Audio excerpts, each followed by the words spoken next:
we go. Boom. I'm magical.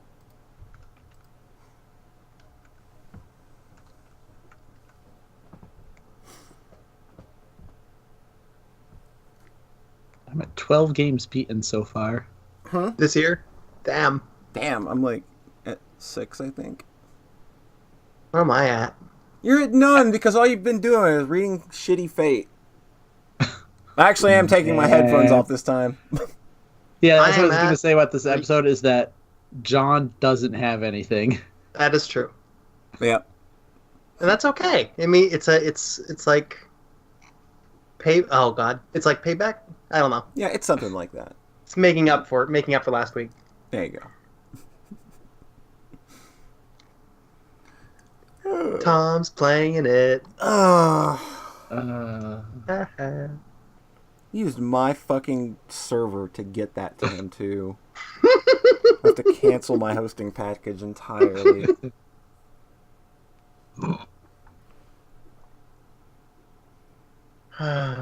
Also, I'll be pausing frequently or muting frequently to cough. Oh, good. Still got that? Yeah. Yeah. Well, it's like you get sick for like 7 hours. Better have that cough stick around for like 2 weeks, though. Hell yeah. It's my favorite. Right after I'd gotten over the other cough. Oh. That's always unfortunate. Yeah, it is. That's the part that always sticks around for me as well. Is like the nagging cough. Yeah. I mean, it's the congestion. Poncho can't wait to play a totally not Fate visual novel that comes out next month. I don't know what that would be. It's out next month. Oh, I mean, I know. Are you getting Steins Gate Elite or whatever it is? Because I'm not bothering with that. Well, yeah, you already played the first one. Well, Poncho did too. But I'm just assuming he's getting Steins Gate Elite. Steins Gate. Mm-hmm. Stein. Steins Gate. Oh, Jesus. Shrines. I've got my hot chocolate with marshmallows and a little bit of vodka. Oh, okay. I guess it's not that. Then I don't know what it would be. Poncho's being mysterious. Oh, dear. Scott Steiner's Gate. There you go. Some Steiner math.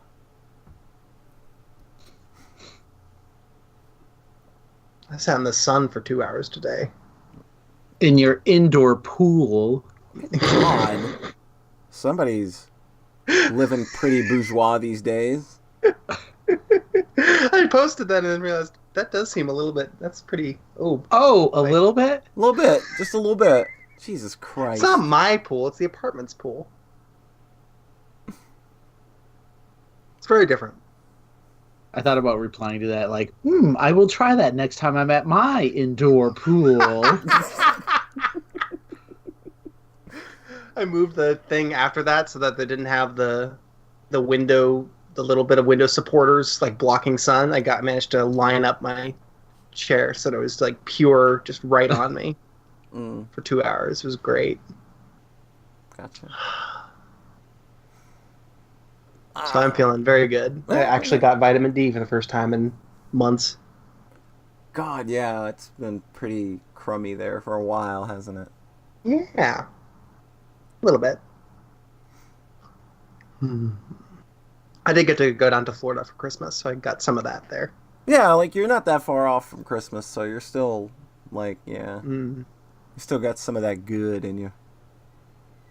That anti-fate. You need more of that. Literally, the sun washes away fate. Yeah. When I got back home, like, well... Back to the darkness. Back to the trash can I go.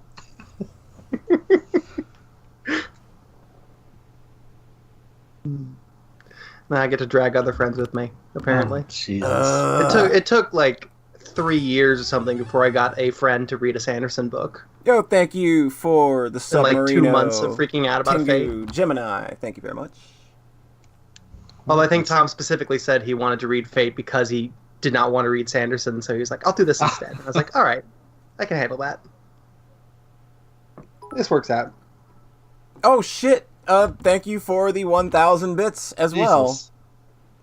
Tengu generous. You very generous person, you. I appreciate it. It's going right into the Moon Pie Fund, don't worry.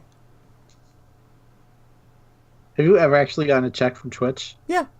Gotten two payoffs so far, and I'm due for another one thanks to that donation, I think. Nice. Yeah. You should literally just cash it and go buy moon pies. I'm going to, actually. 100%. No, like all Just of them. all of it? Yeah. Just Okay. like, here's $40, give me 40 moon pies. You know, that wouldn't be a thing for me because I do keep a drawer. You can't see it, but I do keep a drawer of moon pies right here. I'll have to take a picture of that sometime. Oh, no. Nobody believes me that I actually keep a stash of moon pies. I believe you.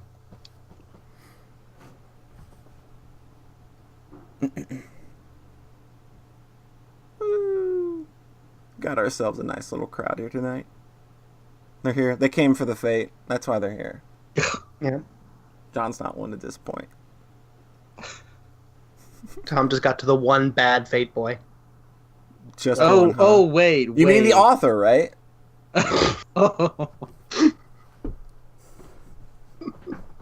Well, true. How could there only be one? I mean, I would assume Lancer. No, Lancer's great. I love him. Lancer's a fucking scrub. He's a scrub, but he tries. You said earlier he has a move that hits 100% of the time. Don't spoil it for Tom. What is this fate you speak of? It's real bad franchise that I don't know why people like it. You know how I said the sun washes away the fate? That's why it has to stay in the night. Boom! Ha! Boom! Shotgun blast to the face, and it is Sockscast episode 88, brought to you once again by Moon Pies. Moon Pies. Even dogs love them. But don't feed them to your dogs because they'll die. So you eat them yourself because they're good. Boom. See, I workshopped it a little bit since the last time. I think that, it's a little wordy, right? It's a little wordy, but I think it still gets the point across, like these. These are little discs of universally appealing, just deliciousness. Maybe we could talk about feeding them to pets that don't die if you eat chocolate. We could probably moon pies. Feed them to your pet bugs. Well, that has bad connotations. Like, who keeps bugs? You're just put it in a trash can or something. You don't do that to a divine product sent to us from the heavens, such that moon pies are. Look, I'm still workshopping it a little bit. It's been 2 episodes. Surely they're going to see that there's a lot of dedication here. It just needs a teensy tiny little bit more work. Thank you all for the subs coming in. You're all absolutely wonderful. It's another Sockscast. We're gonna do one of these again. To my immediate virtual right, he deserves a reward because he's the best fuck you ever had.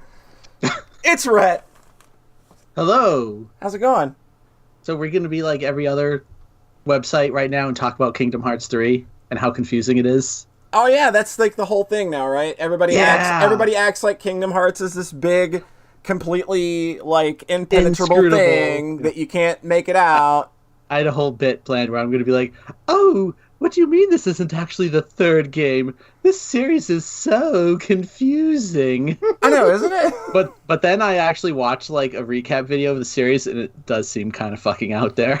Oh, it's absolutely out there. It's not without its kinks, but I mean, okay, you're talking about a game series with literally 15 games. Yeah, you know what? There's probably going to be some continuity there you need to be caught up on, and it's not the series' fucking fault that you don't know what's going on. It's because you didn't play them, dumbass. I know, I've seen 4 websites do. We haven't played the Kingdom Hearts games, but here's how they're so confusing. I know. It's that same dumb bullshit you see when it comes to a lot of just people and the way they act about Japanese games in general, about how they're so fucking weird. Crazy Japan at it again. Oh man, it's totally anime, guys. I don't know what's going on. Shocked YouTuber face for the thumbnail. Oh, God. Zach brings up, how about American comics? Oh my god. No thanks. Can we throw them all in the trash too? They're so... Wait a minute. These actually are really, really confusing. Yeah. Yeah, they're pretty confusing. What do you mean I have to catch up on 50 years of backstory? Yeah. You probably won't be hearing about Kingdom Hearts 3 from us, I don't think, unless John just goes out and buys it anyway. No, I'm not going to play it until... I need to catch up on the rest of the games first all year. Yeah, so I'm going to spend all year... It's going to be like another 3 years before you hear about Kingdom Hearts on this podcast. At least Kingdom Hearts 3. There's a lot John's got to get a hold of. Next podcast, Chain of Memories. Then 2 podcasts after that, Kingdom Hearts 2. 2 months after that. And then Recoded, and then 358 over 2 days, and then Dream Drop Distance. Rat, I'm going to skip Recoded. Come on, Rat. Come on, Rat. No, everyone's like, that's the most important one. It's the key to everything. The key. Oh my god. Yeah, like, I've actually been watching Kingdom Hearts stuff just to see if I could confuse it or understand it. Uh-huh. And, like, the fact there's this thing called the X-Blade, but really, it's the symbol for key. It's the key blade. Oh, that's so like dumb. K-I. That's so dumb. It's great. I mean, didn't 999 do something similar with, like, the Q door? Yeah, but that was great. Nice spoiler, by the way. Just casually dropping it right there in the chat. Like, right out there in the No one open. would understand that. God. To my immediate virtual left, not the only way to fry an egg. It's John Thayer. Hi. How's it going? I'm doing well. That's good. Feeling good. It's good. Got hot chocolate. You were telling us all about your big indoor pool. About how that's not bourgeois.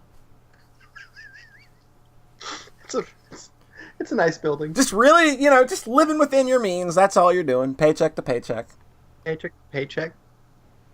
At least when the alimony finally runs out. Boom. Well, then I've been really just... What's the word for when you're really just suffering? When you have just paycheck to paycheck, just nothing at all. Suffering. I'll finally be free.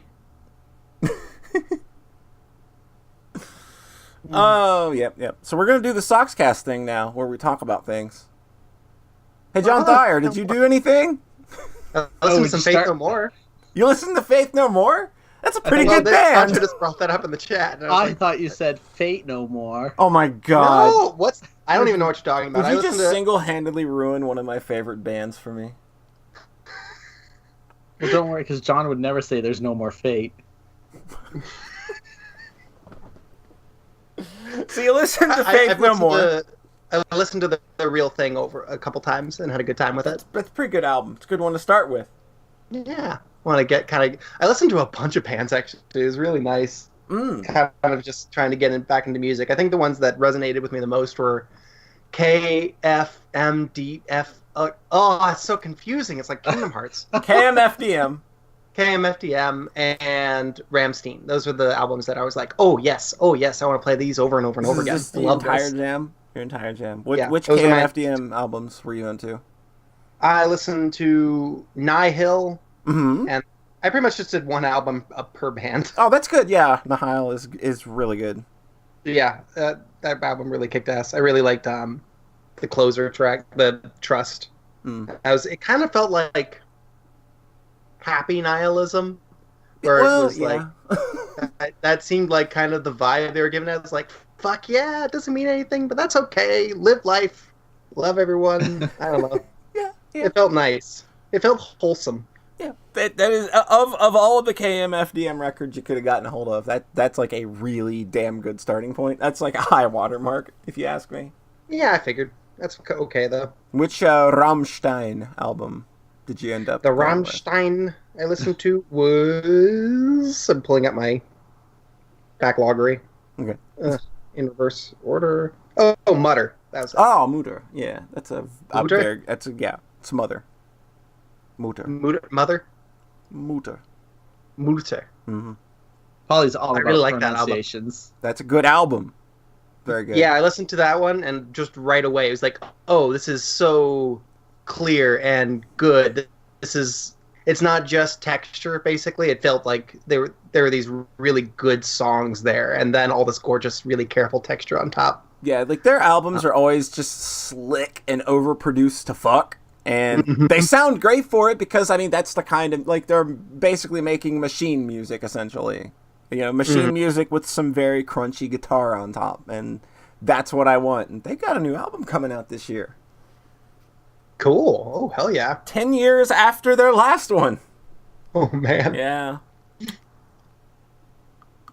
Oh. God, that was a really good listen. So. Yeah, I think Poncho's right, though. They're like, you definitely got to get a hold of Angel Dust by Faith No More. That is a landmark album. Yeah, I think I started that one and then got distracted by something. And then I listened to a bunch of other ones that didn't really, like, grab me right away. Like, Strapping Young Lad was one I listened to, and I was like, oh, this feels like it's for smart people. And I'm not smart enough for this. Where like Rammstein was like this really kind of accessible sound. Very, very accessible. Very accessible sound, and then I got to Strapping Young Lad, and I was just like, what's going on? There's not like there's no choruses and hooks. What am I doing? Yeah, there's a lot going on with Strapping Young Lad music. Yeah, kind of reminded me of like the My Bloody Valentine thing. And I was just like, Taylor suggested, like, if I wanted to really get into that, just, like, play it on some good speakers instead of on headphones at work, would probably help, and then just kind of let it wash over. So that was sort of those three were kind of, like, doing a bunch of industrial in a row. And I did a couple other things, but the only other one I really wanted to think on was I did Skinny Puppy, where I listened to Bites. And I liked that. I was like, this is going on real long. Yeah. I like this, but it's going on real long. And then I looked on Spotify, and because it was on like 80 minutes on Spotify, and I was like, man, this is a cool sound, but I don't want to live in this that long. Yeah. And then I found out that that's the fucking deluxe album or something with a bunch of B-sides mixed in. Yeah, it wasn't that the real album's 40 minutes. Yeah. I was about to say, I don't think that album's 80 minutes long. It's a tight 40. And I was just like, so thanks, Spotify. Got robbed of the proper experience. So you always do your research. You go to Wikipedia and you look up the original release first. Then you know, okay, it stops after this track. Anytime I'm like listening to something new for the first time, I will wiki it first. Just to make sure that I'm not getting some kind of, like, cause me, like, an album's got to be perfect for me. I'm very picky when it comes to albums and sequencing and making sure everything falls where it needs to fall. And I'm not going to have my experience interrupted or back-ended by a whole bunch of, like, B-sides and outtakes that are probably not very good. Yeah, I don't want that. I want the original, shittiest, oldest versions of the songs, and I want as few of them as possible. It's like, that's the way you go with, like, Megadeth's library, in that you go with the oldest and the shittiest sounding, because Dave Mustaine went and remastered almost everything, and then he, like, re-recorded bits of it, and it's just like, wow, this just sounds way worse. What did you do? Grand. No, thank you. So that was a whole bunch of kind of music experiences. The funniest ones for me were probably Nightwish and My Chemical Romance, because I listened to those, and I was like, oh, I am not 14. You're not? Wait, I need a citation on that. Which is weird, because... Go ahead. Because, like, I listened to so much, because I'd come off, like, the Strapping Young Lad and being like, I'm so dumb, I don't like smart people music. And I was like, okay, it can maybe get too dumb for me, too. That's kind of nice to know. I did listen to Nightwish when I was really a kid. I remember I had a teenage friend that pointed me at them. So I was like, oh, this is Nightwish at all. I just can't. It's so bad. Okay, so but Polly. Yeah? That first Evanescence album still jams. I'm not going to say it doesn't. Yes. Yeah. Fallen is an album that I'll go to bat for. Look, you know what? You're talking to somebody who just... It's right on that line, though. Who just in the last week, I dropped a fucking hot take on Twitter so scorching it burned the servers down, and I said that Nickelback's first two albums are still good. Okay? So I will go to bat for Evanescence's Fallen. Okay. I think usually the the simplest explanation for why something is like lastingly popular is that they at one point made something really good. So like if Nickelback is like connected with a billion people, even though it's terrible across the board, then it makes sense to me that I haven't listened to any of them. It would make sense to me that they did something special and then move forward. Like you pointed me at that first like Smash Mouth album before their that song. album's And then great. They did not play the song that you pointed me at that was really good. Whatever the one they played. They played "Walking on the Sun," which I hadn't heard before somehow. They just released like I like in recommending you that album. I found out that they did an anniversary release of the album, but they re-recorded everything acoustically, and I was really surprised at how good it was. It's like that's a really good version of Fu Shu Mang. That's a pretty damn good. Really cool. Yeah, it's really good. That's super fun. The best musical experience I had, of course, the one I listened through 20 times, was that I made a Heaven's Feel playlist and then listened to it every day for like 3 weeks. Okay, abort. What? Yeah. That's John's music corner. Yep, that was my music corner. That was really fun. I'd never done like a fanfic playlist before. Yeah. Oh my god. We bail right here. This is where we go. Fanfic lists are where I draw a fucking line. Where do you draw a line? Fanfic playlists. Like, get out of here. Like it recontextualizes like every song, and then it builds up to my 2 favorite in and out songs. Period. So it's just like, oh yay, this is fun. So this is John getting into other things via Fate. So like, you want to know the next step is to make a mod for Fate Stay Night Heaven's Feel that puts that music into it in key scenes. Oh my god. So then that's how you learn modding. I'm pretty sure it's as simple as just replacing the MP3 files. I know, I didn't think that one through too much. But I think it would be really funny. Oh, and then when the movies are out, you can make an AMV. That's a good point. Oh, don't worry. That's on the that's on the docket. Thing around that.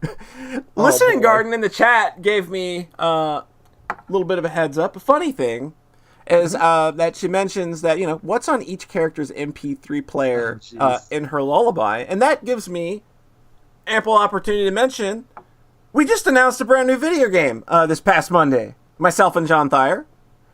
Yeah. Yeah, it's called Afterward. And if you haven't played her lullaby, you should probably go do that beforehand. Because as you might guess, another game before this new one.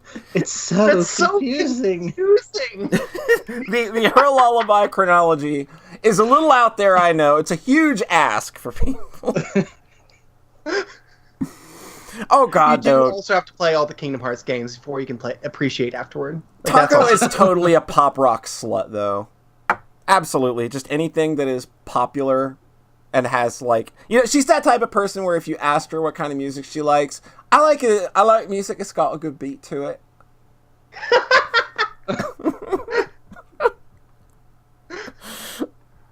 John, what does Sal listen to? Fuck.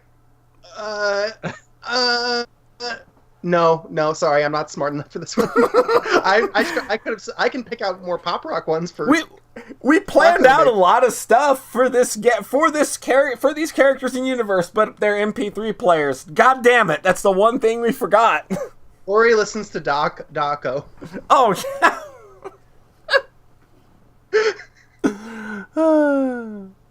God. I'm glad that none of them are, well, I like everything except rap and country.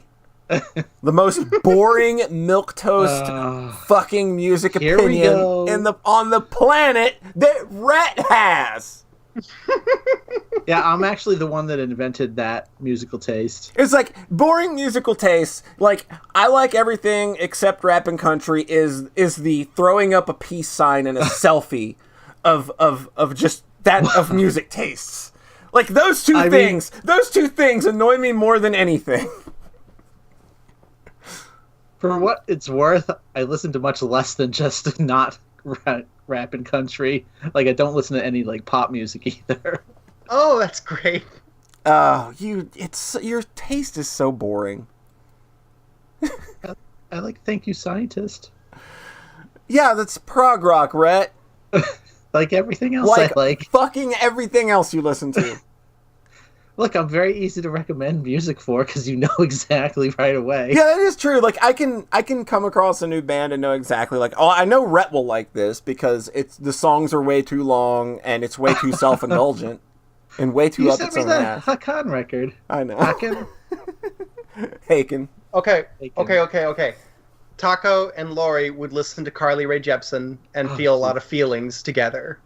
And then Taco tries to get Sal to listen to Carly Rae Jepsen, and she just has none of it. Yeah, I can see that. Yeah. And she's like, oh, yeah. No thanks. That's cute. Yeah. Have you listened to My Bloody Valentine? That's Sal. That's it. Sal is probably the My Bloody Valentine. Yeah. Of the two. Yeah. What a weird conversation. Is it, though? What a weird line to go down. It's so weird. Hey, John, what bands do Fate Stay Night characters like? Oh, my God. I only interpreted I interpreted every character exclusively through the lens of Nine Inch Nails songs. I didn't include any other bands. I know. That's just been the pit I've been in lately. So I can tell you everything as long as it's exclusively through the lens of Nine Inch Nails. Like you laughed when I said Archer was hurt. Oh my God. I want off of this topic of discussion right the fuck now. Alright, so I think that's John's Music Corner. Rhett! Hi. What have you been up to? I don't know. I don't fucking know. I played a bunch of small games and like nothing really big stuck this week. Oh, damn. I played through the original Gravity Rush. Oh, okay.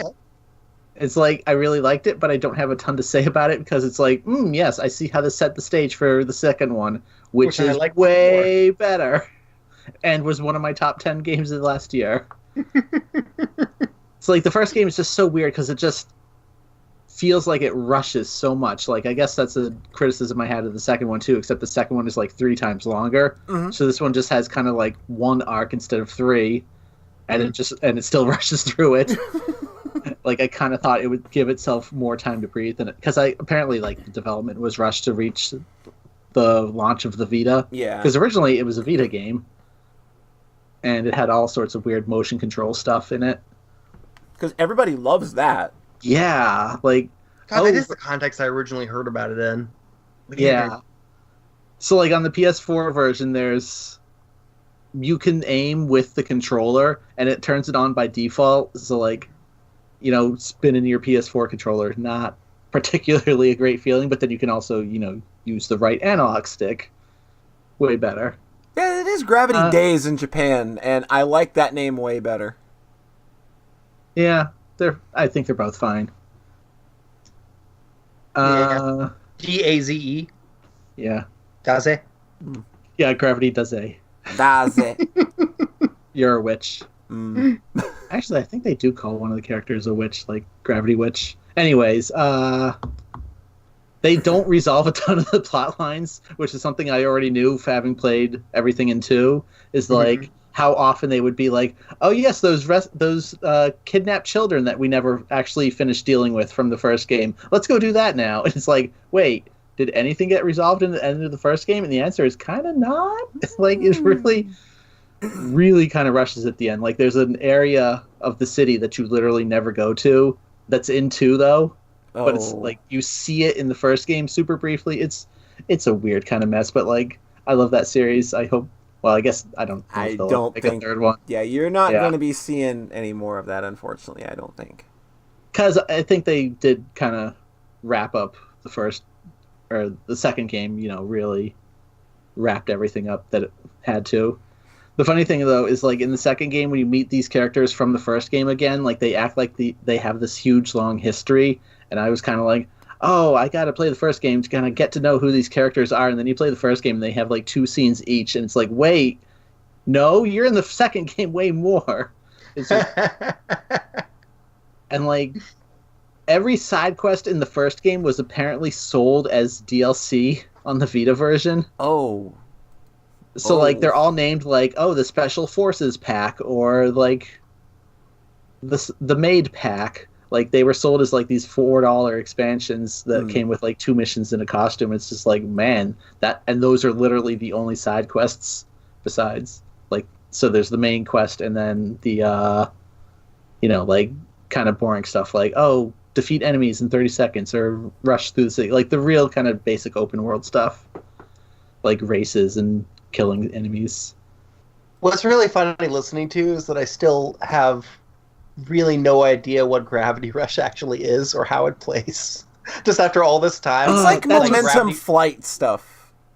It's okay, like, so I guess I will talk about how basically your characters can fall in any direction. You affect which direction gravity points. Oh, like Brandon Sanderson's Stormlight Archives. Oh boy. Go ahead. So like just like that.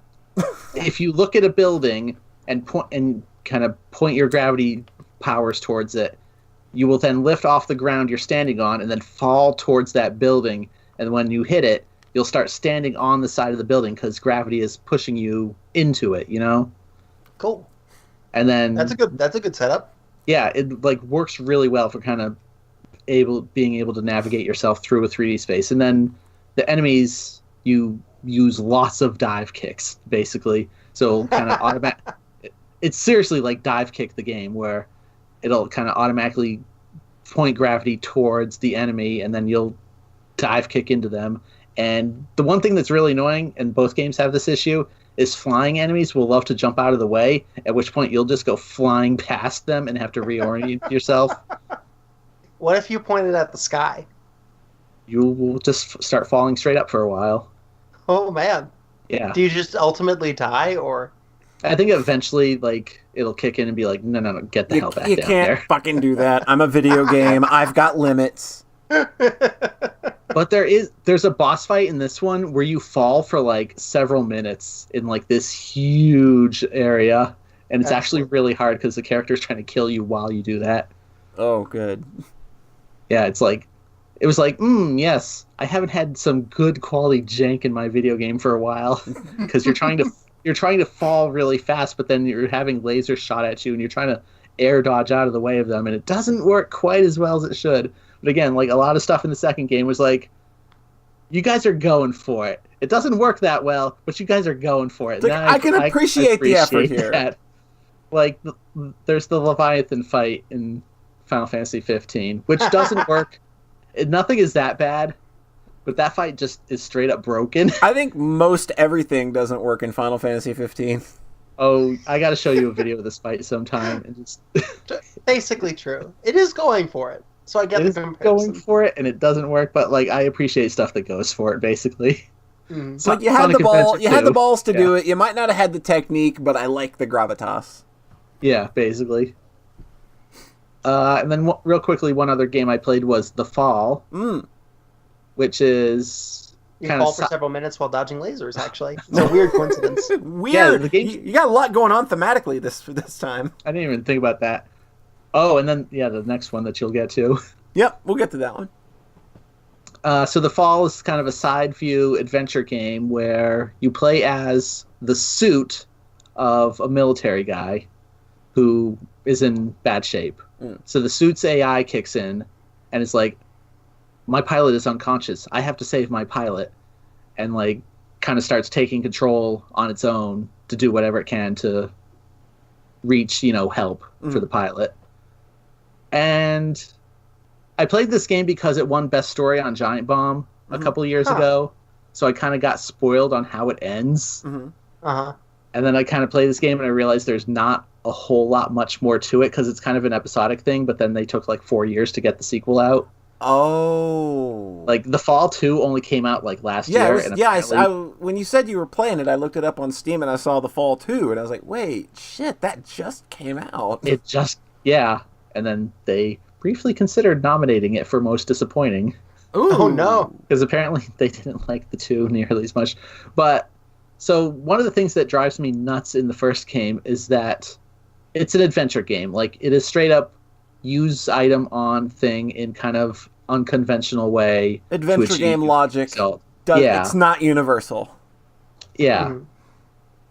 And it's not, so I'm not gonna slam the adventure game part, but what drove me nuts is the interface of, because it's a side-scrolling view game. What's so annoying is that you have to kind of point at stuff with your flashlight in order to interact with it, and that just, like, it's kind of, you know, right analog controls, which never feel great in a side view game. Yeah. Mhm. So you have to kind of be walking with your flashlight all the time out to kind of point at stuff, and then like click square or, you know, click X on it, and then it defaults to cancel for some damn reason. So then you have to left over to interact, and then tab through these menus, and then don't let go or don't hit circle, because then you'll jump and it'll cancel all the menus out, and it's just like, ugh, it doesn't feel good like ever. That sounds like some real bad game feel. Yeah, because I remember when I briefly played like 15 minutes a year ago, like I was using mouse and keyboard, and I don't think that was any better either. Weird. But I think the adventure game stuff did drive me crazy because it is kind of weird, convoluted logic. Mm-hmm. But I think that actually works in the story of the game, because what your character, you know, the AI you're playing as is doing is supposed to be crazy. Yeah. Because other characters are like, so basically every other character is also an AI, but they are all like, you are malfunctioning. This is not normal. This isn't something you should be doing. Yeah. Yeah. Like, you're solving these puzzles of like, a huge portion of the game is like you going through a testing facility to prove that you're functional. Mm-hmm. Uh-huh. But it's like, there's a puzzle that's like, there's a child on a swing set, push the child, and instead you like tie a rope to them and swing them like 50 miles an hour, and they go flying off into a wall. And then, like, it's weird stuff like that. I can't really think of any off the top of my head, but like or there's one where like, help this old lady across the street, and like you do it by overloading the motor so that she just goes flying over the cars. So like, a lot of these puzzle solutions though, I was never gonna figure out myself, because again, with the whole flashlight thing, a lot of the time when I would be stuck and I was like, I don't know what to do, and I would look and it would be like, oh, I literally just didn't see part of the solution up here, like on the ceiling, this one little place you have to shine the flashlight. And that's super annoying when the game isn't even presenting you like all the keys. That's very pixel hunty, and a big problem I have with adventure games. Yeah, and this is a super dark adventure game. Mm. But yeah, so it was an okay time. Like, I'm not a huge fan of that genre. I think this is an interesting one. Mm-hmm. It just kind of bounced off me, unfortunately. But I figured I'd talk about it. Was it the best story of the year?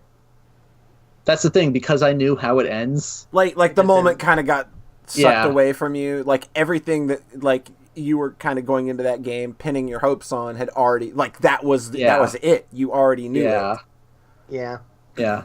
That's why I said, like, because the game is only like a couple hours long, like, that was kind of the whole thing about it originally. Mm-hmm. And then there's the sequel that apparently disappointed. Because, there's also combat in this game, which it really didn't need to have at all. Mm. It's so weird because it starts off with like this super janky feeling like cover system.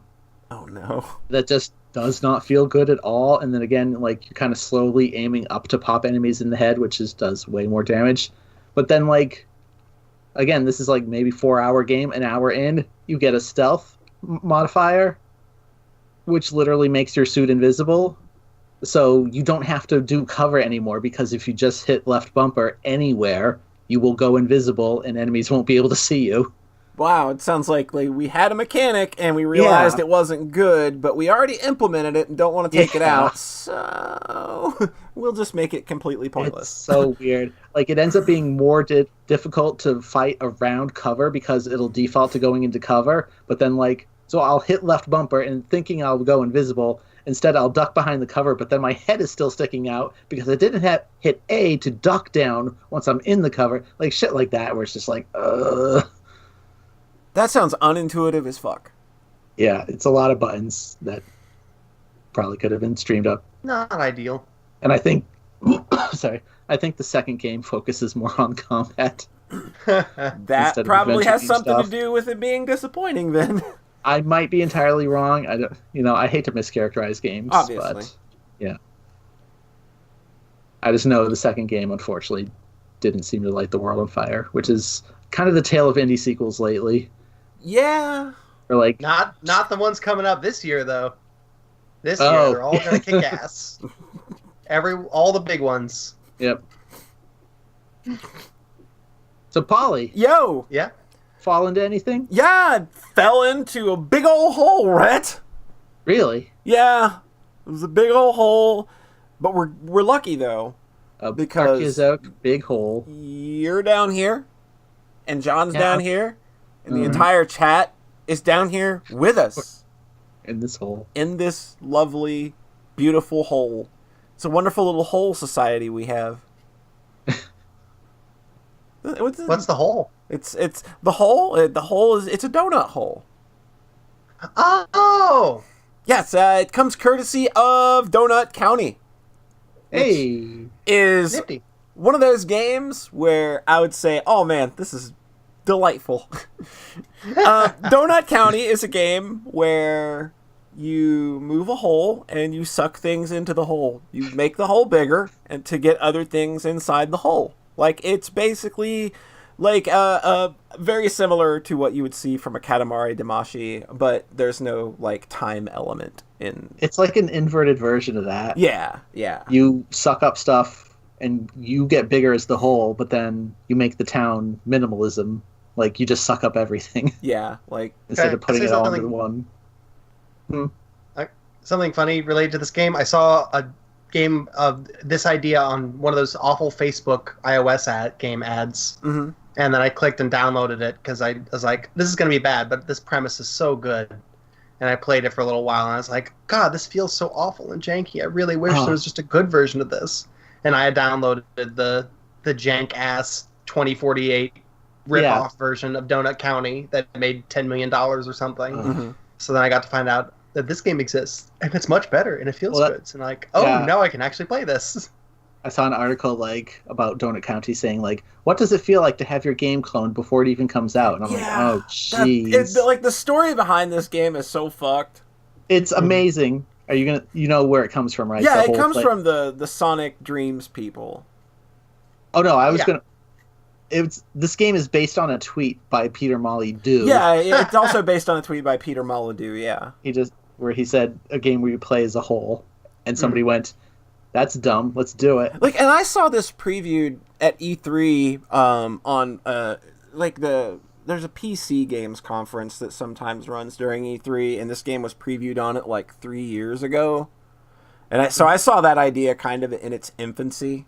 When it debuted there, and that's kind of how I knew about the game. But then the game eventually comes out, and it's a marvelous little game that, again, it's very cathartic. Like, I played this after a pretty stressful week, and at the end of the week, I was like, this is not the weekend where I want to get into fucking anything. Let's just play Donut County and see where it takes us. And I finished the whole thing in a couple hours, and I felt really good afterward. Because it feels real good. Exactly what I did last Sunday. It feels real good to put things in your hole. I'm sorry for walking all over your joke there. Like sex. Yeah, exactly! John gets it. John knows what I'm talking about. He's had sex. So yeah, Donut County, it's a fun little sucky hole game. And the thing that you don't expect going into this game is that it's got some really good puzzle mechanics. Oh. Like, it turns into a puzzle game in fairly short order to where you have to kind of use the various interactions the hole has with certain objects. Like, say, you have to suck up water, and then you have to, use that to move things around, or if you need to get rid of the water, you need to have a bird drink it, and then you can move the hole again, and that's how you, drain the water in a certain area. Cool. I would say I wouldn't consider it super puzzly though. No, it's like the puzzles come when I feel they need to. It's very well paced. I thought it was more well, the whole game can't be just mindless hole stuff. We have to do something to make it a little bit of a game. And they put in, like, just enough. Yeah. Until the ending, and then the ending gets weird. The ending is bonkers, and they go a weird place with it. They go red. They basically do, yeah. They go completely nuts with it at the end. But I think they earn it just because of how stupid the whole thing is. It's so stupid. Like, this is the dumbest game ever in a great way. Yeah, like, the entire premise of the game is that you are, there's this raccoon, and he's got, he runs a donut store, and if you order donuts, he sends the hole to your house, and just sucks everything up into it. But he's doing it for a reason. He's doing it for a reason. He's got to level up to level 10 to get his gyrocopter. Quadcopter! He's got to get his quadcopter. He's very stoked about the quadcopter. But concerning the story, though, like, I think that the story and the dialogue will probably be a bit hit or miss because it is very... It's very lol, random, and non sequitur-ish. And if you're not into that, like, the every line of dialogue in this game is gonna piss you off. Because there is no such thing in this game as a straight conversation. Everybody is literally incapable of following a single train of thought. Just like somebody says something, non sequitur, poop joke, non sequitur, poop joke, non sequitur, non sequitur. It's LOL. LOL, and then you send 1,000 duck emojis with your phone. I liked the puzzle stuff. I liked how crazy it got towards the end with all the puzzle stuff. Like, it felt good. Like, I think that they're really smart, small scale, little logic puzzles where you see how everything in a room works and how you use it to make this, like, the whole contraption of a room work and then solve the room and move on. Whole contraption. Whole contraption. You get a whole contraption and that you can launch things back out of the hole. Oh, shit. Yeah, so that's how you end up with a lot of other puzzle things where you have to, like, shoot things out of a hole to accomplish certain other things. And it's super solid. Like, this game is ridiculously fun. That sounds really nice. It's, like, a really nice time. It's a delightful time. Like, it's the second game I've played this year that I would call a delight. Yes. The first being Wander Song, obviously. Wander Song is very much still on the radar. Yeah. Oh, boy. What you mentioned this is the Sonic Dreams crew. Mm-hmm. Part Bubsy 3D also. Yeah. And of course, the most important one, Room of 1,000 Snakes. Has Well, everyone here played that one? Hey, John, there are snakes in this game. There are a lot of snakes. Oh, shit! There's like a snake level where there you're are thousands of them? No. Well, this sounds like it'll be the second best Esposito game after Room of 1,000 Snakes. There's the another great thing about this game is that every piece of junk you collect goes into the Trashopedia. Yes. And all of the entries are genuinely hilarious because they are written from a certain perspective that you'll understand once you've played the game. And it's just like the humor that's used in just the fucking Trashopedia is amazing. Every single object has its own description and almost every single one of them are funny. And it's just like 5 or 6 words, and they get a lot of humor out of that. Just little small one-line jokes. Excellent. I swear I laughed out loud more reading the Trashopedia than like almost any other game ever. Yeah, just reading the Trashopedia, some of the stuff that you read, it's real good. That game's just a fucking delight, though. Absolutely.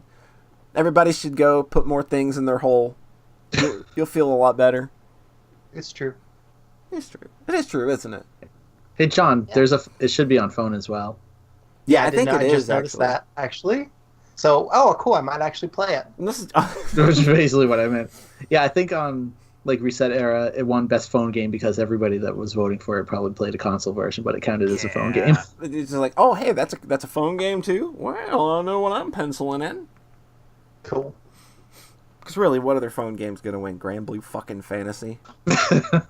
Throw Grand Blue in the trash! Get it out of here. Who fucking cares about Grand Blue? Only one gotcha from me! Azure Lane. I don't know that one. That one's got Neptunius collaborations, though. Yeah, it's got Neps in it. Yeah. Oh, that's what it takes for y'all, huh? That's all it takes. It still wasn't enough for me to actually play the game, so... Okay, so you have some measure, a modicum of self-respect. I appreciate that. Yeah, there's that Rob Zombie mobile game, too, Dragula Lost. Oh, God. Fuck Dragalia Lost. Throw that game in the trash. Garbage. Oh, no, I smell a segue. I think I know where John Thayer's trying to go with this. I don't actually know. All right, I didn't play that much Fate Grand Order, but I've been playing it every day a little bit for 10 days, for like 2 weeks. I didn't play it a lot, but I sure did play it for 2 weeks. No, it's a gacha game. That just means it's like Animal Crossing. It means you can literally only play it for 5 minutes a day because you're limited. You have to pay if you want to play more. It's like Animal Crossing, except they want to destroy your life directly. Not your life, just your wallet. Just give us your wallet and your credit card number. Mm-hmm. And then gamble it all the way until you're... JPEGs of cute girls. Yeah. And cute boys. Fate has cute boys.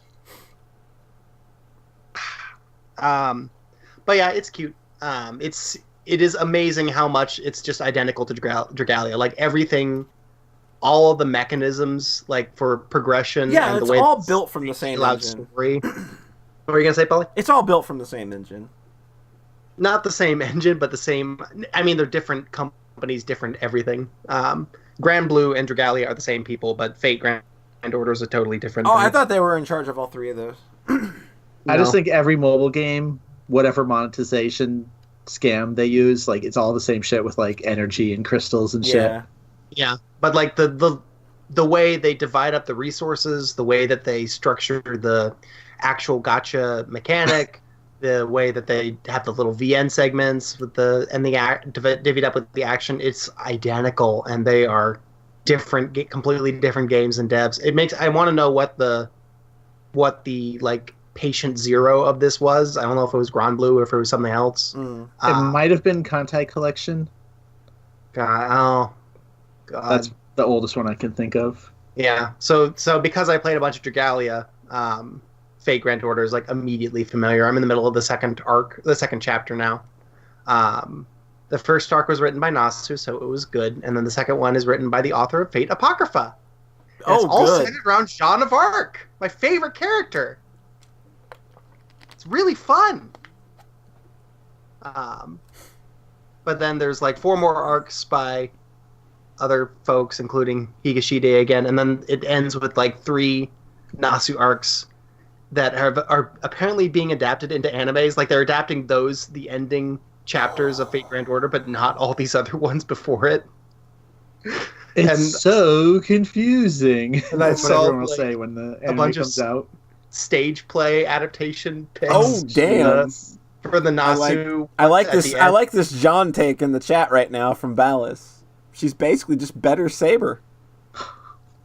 I like that take.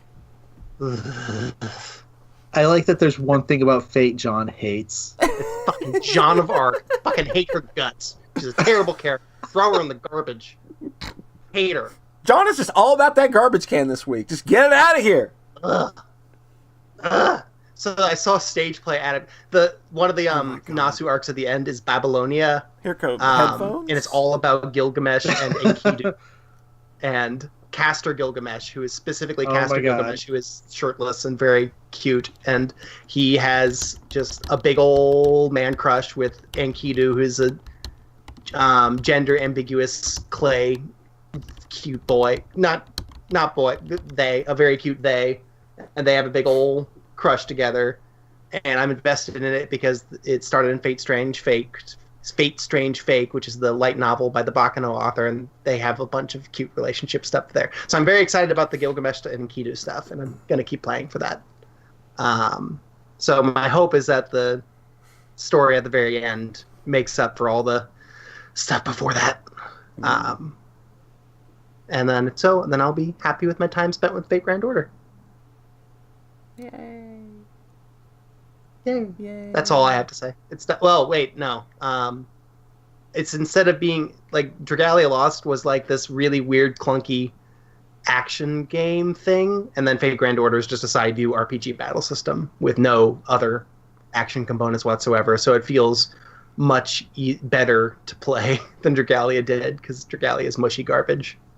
So those are all my fate takes for Grand Order. Cool. I did do one other thing. What else did you do? I thought Polly was actually going to take her headphones off for that. I did. Don't worry. Yeah, okay. I only finished one story in the last 2 weeks, actually. Oh, damn. Yeah, I tried to finish Flip Flappers for the cartoon, for this podcast, and then I was like, no, not quite there. Not going to do it.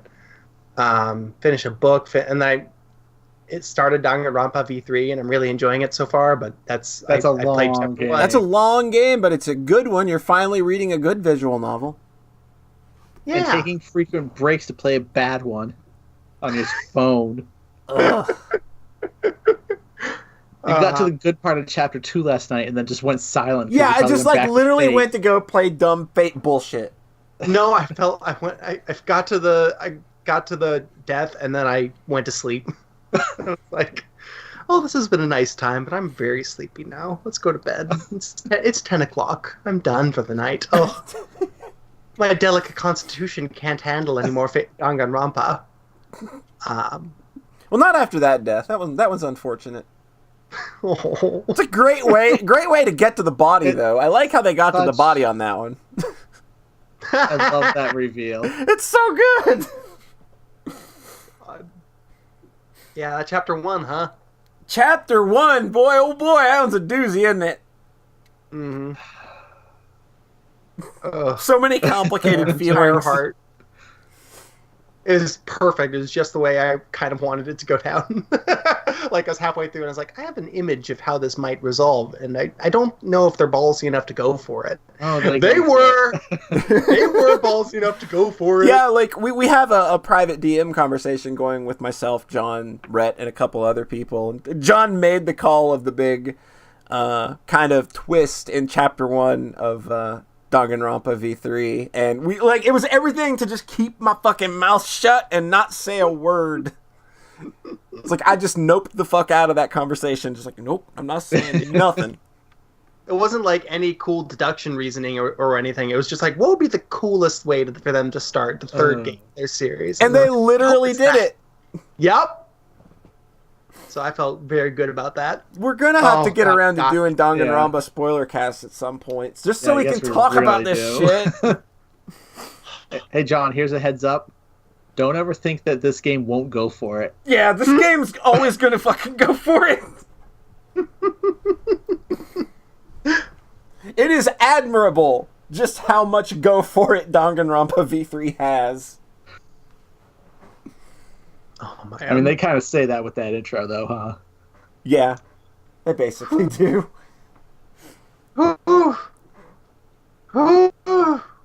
Yeah, Ancho says Danganronpa never get attached to anything. But that doesn't work because you always do. Yeah, they can't. They don't get you. They keep getting you. It's hard to be cynical and play one of these games because the characters, they're likable. Mm-hmm. The moments you get with them, and whether it be through the little bonding moments or just how they progress through the story and change over time, they're very smart. They know what they're doing. Mm-hmm. It is an emotional manipulation I can get behind. Yeah, it's a melodrama, generate meat grinder. Yeah. They just throw ingredients in, and out comes the feelings. Just throw in a few dead high school students, and boom! Jesus. There you go. Chugga, chugga, chugga, chugga, chugga, chugga, chugga. That's the whole thing with Danganronpa, is that the death high school courtroom murder mystery thing is, a very contrived and, not contrived in the sense of a bad sense, but in the sense of it takes a lot of setup to explain why this ridiculous scenario is happening. Yeah, and then they get to that point because that scenario is so good at generating feelings. Yeah. I very much like Danganronpa a lot. Yeah, it's good shit. It is good shit. Yeah. Since I only have one thing, I think I'll wait until the next one. So how about who's next in the queue? That would be Rhett. Okay. Hey, Rat, what have you been up to? I finished a game called Omen Sight.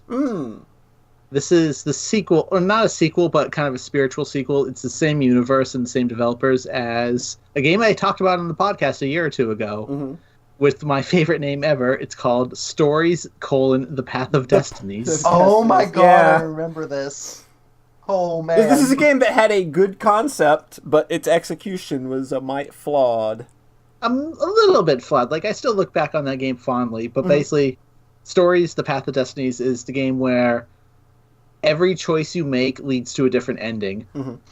So, like, there's the opening choice has like 3 results, and I think each of those can branch into like 16 endings or something. So there's around, I think that's how it works. So there's like about 50 endings, because then there's the one true ending. Yeah, So it's basically Shadow the Hedgehog. Yeah. But, like, I was so, like, every time you play through that game, you're, like, kind of amazed at how they weave the story based around your choices to kind of have you still going to the same, like, 5 locations over and over. And then just how everything goes to shit no matter what you do in such a cool, clever way. Like, the endings of that game get so wild. Like, you can't really reasonably get them all yourself, but then you can watch a YouTube video and be like, what? How the hell did it end up there? But my problems with that game was that the combat got really repetitive by the end, because you play through the game like at least 5 times to get to the end. And they do stuff like kind of give you new ability. I'm not sure if you got new abilities, but they kind of increase the difficulty of the enemies on subsequent playthroughs. So you're not just doing the literal exact same stuff. Yeah, it's kind of a big problem with Icy and trying to do Yeah. this unlockable stuff.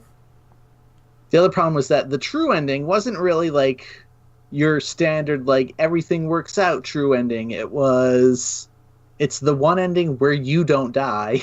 Oh, good. So your character got away successfully in that ending, but, like, the war and everything, like, it still went to shit, as I remember. So it was kind of unsatisfying. It was just like, oh, well, this wasn't any more or less satisfying than, like, any of the other endings, except for the fact that your character survived this one. There's kind of some arty to that, though, which I can appreciate. Yeah. So, Omen Sight has similar narrative hooks, but it's a little more streamlined this time. Basically, at the start of the game, you have 2... So, they frame it as a murder mystery, and it's not really a murder mystery, but it's kind of the hook, where there's these 2 warring nations, and this priestess who was supposed to be kind of a neutral party has been murdered, and that ends up somehow causing the end of the world. So you've got one day to figure out... Yeah. So you play as the Harbinger, who doesn't care about these 2 armies. He only cares about, or she only cares about, stopping the end of the world. So you can choose to kind of follow these characters along the last day of their life, basically, and, like, pick up information that hopefully will lead to you being able to stop the end of the world. And a lot of that, they think, is related to the murder of this priestess. So as you go, like, chapter 1 is pretty straightforward, where it's like, oh, you follow one character and then you learn something from them, and then you use that in the other path to kind of unlock chapter 2. And what happens is that you gain evidence, so that when you restart the day and talk to these characters, you can then present your evidence to them, and they will, it's kind of a magical version where, like, it teleports into their brain, and they will just automatically know that you're telling the truth. Okay. So what that means is that you're not actually starting from the actual start every time. Like, these characters, they see the evidence that you present, and they're like, oh, okay, this changes things. Let's go do this to try and stop the end of the world. And I think this kind of makes the plot of the game flow much better, because you're not always starting over every single time. Like, there's a couple stages, so, like, there's 4 acts. So by the time you're at the end of the 4th act, like, you have so much evidence to show them of what's really going on here. Right. And like, the stakes kind of keep raising. And, like, in chapter 1 and 2, you only have 3 characters that you can possibly start with, but then in 3 and 4, you have 4 characters, and then some of those paths will also have a second choice to take down them, where it's like, do you want to present your evidence to a second character that you meet along the way, or do you just want to fight them? And I found this one kind of bad ending path that was, like, hilarious, where you go to the general of one of these armies, present their evidence, and she's like, okay, let's take this to the emperor. So you go to the emperor, and she's like, okay, show the Emperor what you showed me, and you don't, and you just stab him, and What? she's just like, what the hell? What the fuck was that? She's like, what? Why did you do that? That's a pretty So fucked then- up thing to do. That seems a little out of nowhere. Well, like, because he was going to attack you, like it's framed as kind of self-defense. Okay. But basically, it's like, do you want to end this boss fight or do you want to go through with this boss fight? Hmm. But then at the end of that path, like, she takes you to the vault and the sword's not there. And she's like, you knew all along the sword wasn't in here, was it? And then she just attacks you and she's the final boss. Oh, that's like your partner crazy. character. That's Like, fucked. so there's Cool. some funny bad endings in it. It sounds like kind of a little bit of that Zero Escape, Yeah, it's a little Zero like Escape. fuckery. Kind of, yeah, because... Good kind of fuckery. I mean, I guess so, because, again, those are games where you're kind of hopping around timelines and stuff and seeing different outcomes based on what you do. Yeah, So, like, in I this, like, appreciate that. once you get new evidence, like, it kind of progresses things forward, and you can't go back until the very end, but I'll get to that. So, main problem with stories was that the end game path didn't kind of go big and resolve things. Mm. This game doesn't have that problem. The end game path has a new final level, which I was really appreciative of, because, you know, again, there's only like 4 or 5 locations that you're kind of going through over and over, and the gameplay feels much better to play than stories did. But again, like, if you play for like 3 hours straight like I did, it starts to get a little repetitive. Mm. So the last area is very good, and then they have a final boss that has still like 3 phases. Mhm. Like, it goes real big in kind of a crazy way, like you stopping this apocalyptic force to stop the end of the world. And so spoilers, you save the world. Oh, okay. Yeah. So, and then they had to stay true to their vision, basically. Right. So because your character is the neutral party, again, they never gave a shit about the war going on. Mm-hmm. So the ending is basically like everything that happened like before you showed up kind of then continues to play out because you weren't interacting with these characters you've grown to know through all these loops. Mhm. They kind of just did what they did in the original loop, Mhm. which was die. Oh no! So the ending is like, oh yeah, so this character was killed here like they were originally, this character died here, and you're just like, oh, okay. So like you have this big explosive finale followed by an epilogue where everybody dies. Yay! This is great. It's like our And bread I and was- butter is literally everyone dies. Well, here's the thing, John. Yeah. Video games can be changed after their release now. Oh no! Oh no! Did they do a fucky wucky? I don't necessarily hate this, but I was actually, having played the first game, Mhm. I was like, yeah, that ending fits with your guys' style. And then I happened to see, like, right before I was going to uninstall the game, it was like a post from like a couple months ago and like 5 months after the game came out saying the second ending was now live. What? What? Yeah. So basically, after you beat the game and get this kind of bad ending or the original ending, the game is like, "Oh, are you unsatisfied with that? Okay, okay, maybe we'll have another path that you can take." So if you get all the evidence in every scenario, so you have to play the game a little bit more, we'll open up a new path. Oh Jesus! And that one, you save the world again, and it's weird because it kind of jump cuts past the final stage, Mhm. Uh-huh. which was like kind of a weird thing to do in a game that is all about replaying content over and over. So it doesn't have like the huge narrative, like intense build-up. It just jump cuts you to the final boss and in his third phase. But then the ending is much more satisfying for all the other characters. Right. So I was like, I don't know. It didn't feel too bad. I think they worked it in pretty good, but it also is funny to see a game just kind of not stay true to its ideal.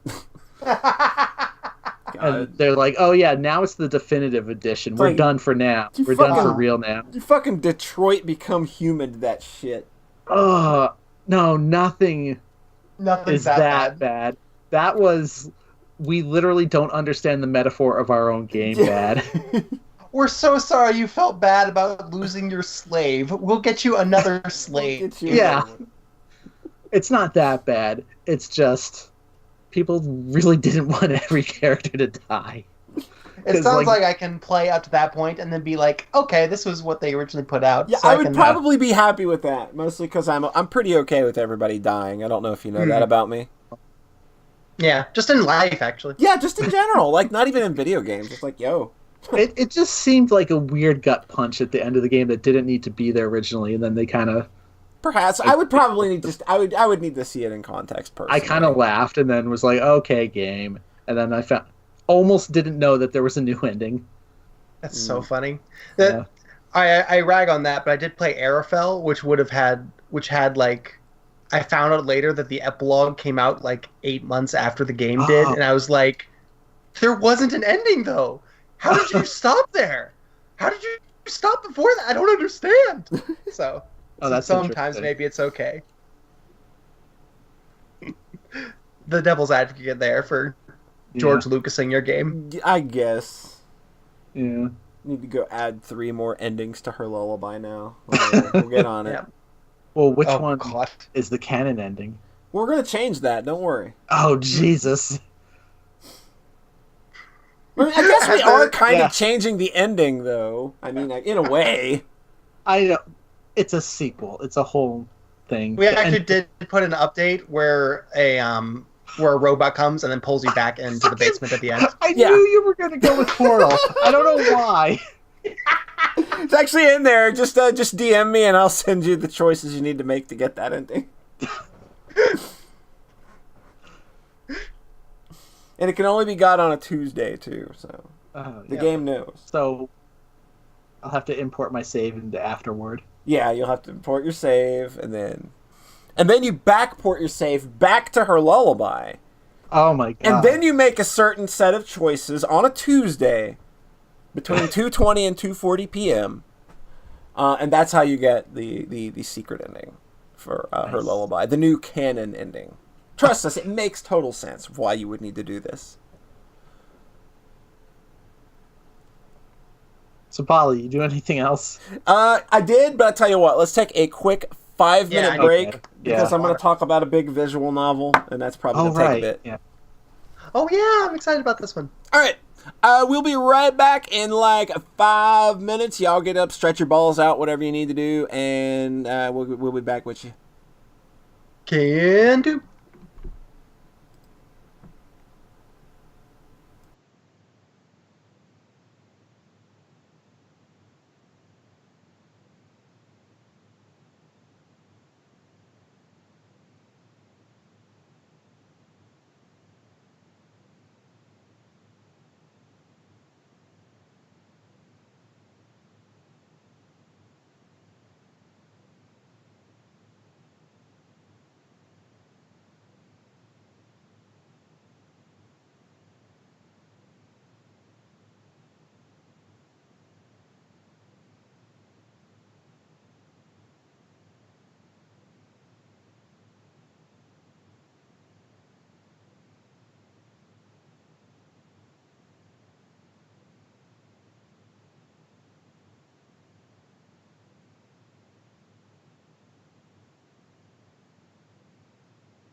Beep.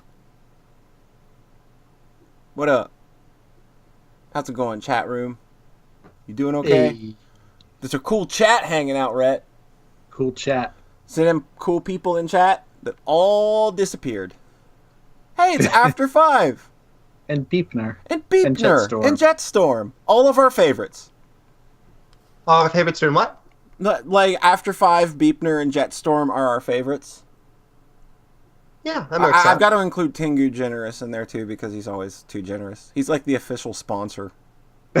Until we get Moon Pies. Sponsored by Tengu Gemini, yeah. Yeah. Sponsored by Tengu Gemini and Moon Pies. Woo. All right. I left BRB up, didn't I? I bet I did. I bet it's still up. All right. Boop. Now it's gone. Oh, poor Ballas. It's okay, Ballas. I still like you. You're just not one of my favorites. Hey, it's Virus Returns. He's lurking behind a cactus.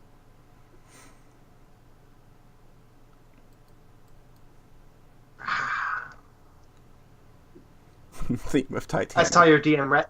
Thank you. Okay. What'd you do? I just wanted to clarify the Omen site thing a little bit more. Oh, Yeah, I get that. okay. Yeah, I'll send you Okay. I'll send you a good clarifying DM too. All right, you do that. I'll be sure to read it. A different one? Oh, I should have sent it to both of you. Yeah, I think you'll both appreciate it. Nah, probably not. All right, are we ready to jump back in? So If we're ready to jump back in, Rhett, throw it to me one more time. I'm sorry, John his clarifying DM was some Fate Stay Night, Yuri. Oh, is that what it was? Yeah. Okay. You can always buy your way into people's hearts. Tengu is not wrong. Oh, How do you think he got that VIP button? He's the only person that has a VIP on my channel. What? He bought that. He's got a little purple diamond by him. He's the only user that has that. He bought that. Oh, It's weird. well earned. I have a bunch of icons too. Let me just. Yeah, you have all the common ones, though. He's got the rare. He's got the Ultra 12-star rare. VIP Bits Leader 1. Look at that. And John doesn't have any fucking icons. John has none. John isn't even a mod. I haven't hooked up any like payment info to Twitch because I've never found anyone I care about or love. You don't have to go by Bits, Ballas. I absolutely should do figure that not. out. I absolutely do not endorse anybody giving me anything. Nobody has to. It's absolutely just me joking. Just to clarify. I mean, I'll take your money regardless. I'm just saying, but it is by no means a requirement. Nothing that I will ever ask for. So when we're ready, Rhett, just throw it to me one more time so I got a good edit point. Yeah. Okay. So, Polly, what you been up to? What I do? I played this actually a few weeks ago, but I didn't talk about it last time because it had just I just finished it, and it's one of those things where it's just like you kind of want it to digest a little bit. You want to let it see how it's resonating with you a few weeks later. So I finished a very cool, I get that. very cool visual novel called The House in Fata Morgana. As a sort of a psychological horror, but it doesn't really lean into horror so much. It's just kind of got a really creepy atmosphere about it. It basically puts you in the role of an amnesiac that kind of stumbles into a mansion and you don't know why you're there, but there's a maid there that kind of assures you that, like, for one, this isn't a normal mansion normal people should be able to find their way to, and it's and she's going to be the key to help you sort of regain your memories as to why you're here, who you are, and what you're doing. So it's immediately got this, like, really just completely mysterious, and you don't know why you're here, and it's just like you just know that you're in this mansion that is by no means normal. It's supposedly cursed. It's always good. Everybody likes a good cursed mansion story. Mm-hmm. And this is a good one of those, unlike Umineko. I was about to say, what about Cursed Painting Story? Because Umineko's garbage. The House in Fata Morgana, it's pretty great. So the setup is is that this kindly maid, who's obviously in no way important to the story at all, who will not give you her name at all, but only wishes to be called the maid. And that's just her name card for most of the game. Just real great. Just the maid. Good. She's going to help you regain your memories by taking you to various points of the mansion where certain significant events happened or are tied to specific characters, and sort of vision questing you through what happened. And each little story that takes place that you go, it's each one takes place in a different time period. So the bulk of the game is actually spent less with you interacting with the maid and more of witnessing the stories from these different time periods and these characters that have obvious significance to the plot at like for like 4 and 6 hours at a time. So you're spending a lot of time with these very cool backstories set across some very unique time periods, very old. Like I think like the oldest one is from like 1099 AD. Whoa. And it goes up to like 1707 or something. I can't remember the exact dates. I just know I think there's one that's in the late 1800s as well, but you'll have to forgive me if I don't remember the exact dates. Yeah. I remember, but they're all very significant points in history where. So is it like different characters in each one? Because normal people aren't living hundreds of years like that. Correct. There are each story is a different cast of characters. Okay, and that's real. It's also it's intimidating and real interesting. Like when you get to that, because it's like, am I gonna have to keep track of all these motherfuckers? Like, yeah, you're going to. Yeah, you're gonna want to remember all these people because they're all very important to the story. So throughout all of these stories, obviously comes tragedy. And all of these stories end in some tragic fashion, which is sort of the problem with this house. With this house is that it's cursed, and there's a reason for that. And they say that the reason is because a witch is the one that has brought a curse upon this house. Again, another Umineko similarity. Yeah. I know, but I think the maid is named Beatrice. No, she's not. Yeah, no, she's not. And like another significant thing that you sort of realize very firsthand, like even when you get to the second story, which is like 103 years later, is that this maid has appeared in the first 2 stories, even though both of them take place 103 years apart, and she looks no different.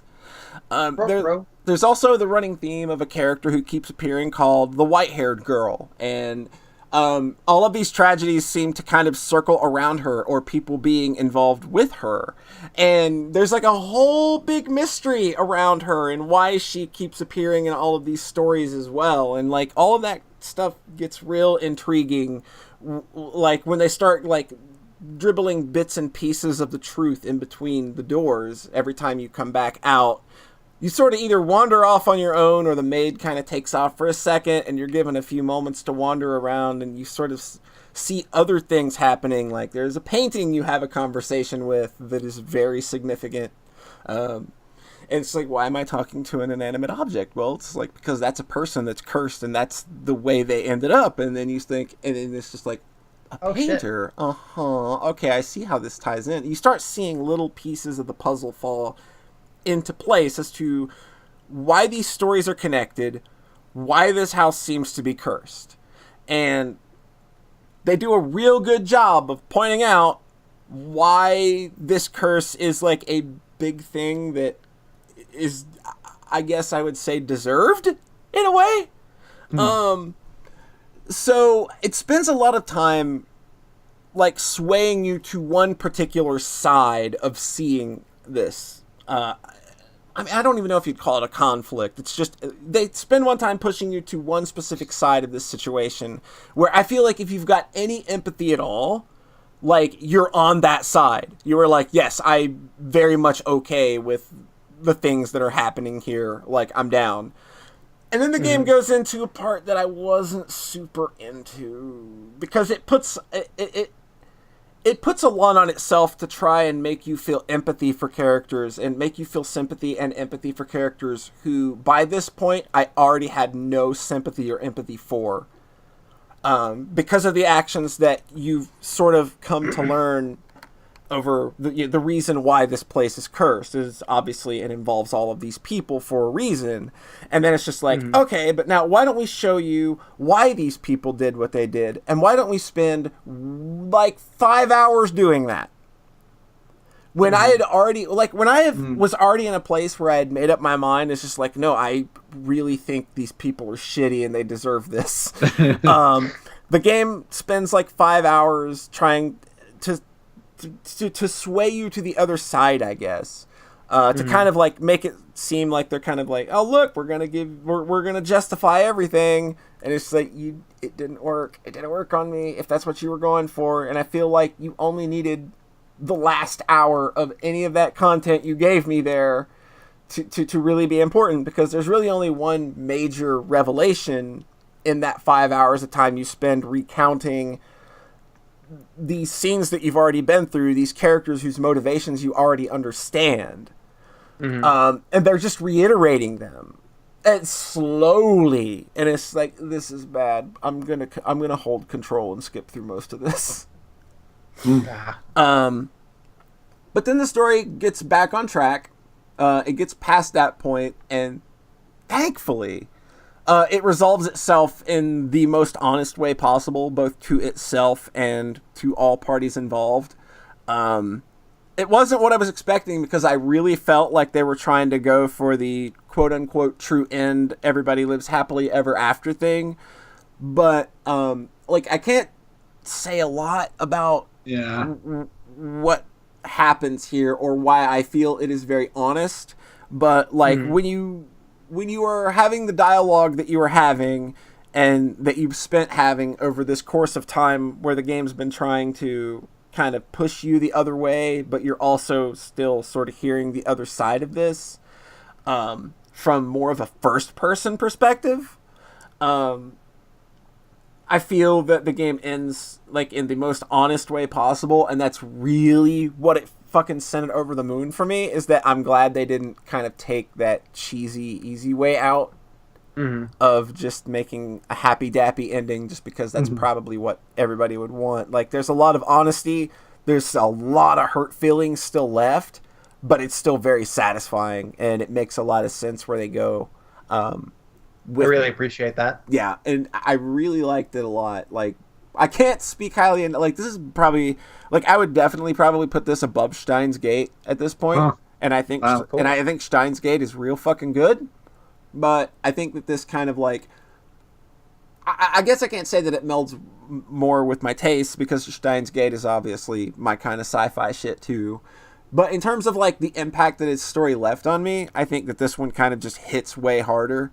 And it swings for the fence in a lot of really respectable ways that I wasn't sure it was going to be able to deliver on when it headed into that perceived nosedive that I thought the story was headed into. But even with that rough patch, like, I still would count this as among probably one of the best visual novels I've ever had the pleasure of reading. Cool. It's also got a great visual style. Like, I really like it. I really admire that it's not like cutesy anime stuff, and it's kind of got like a more grounded in reality look to it, and like there's a lot of just abstractness to the background work, which is really cool. The soundtrack is incredible. Yes, that counts for so much. Yes, it really does, because all of the soundtrack is used perfectly. There is not a song that is out of place whatsoever. So, like, yeah, and like, it's the first time I played a visual novel where a majority of the themes were actually vocal themes as well. Like, that's kind of like a hard thing to pull off, I think, because if you it is. If you don't like the singing, that's gonna maybe play a lot, but I think it's all like just gorgeous top to bottom. Like, that is a soundtrack that I've been blasting pretty constantly since I've finished the game. So, kudos to that. Cool. And I gotta give points when I feel they're really important.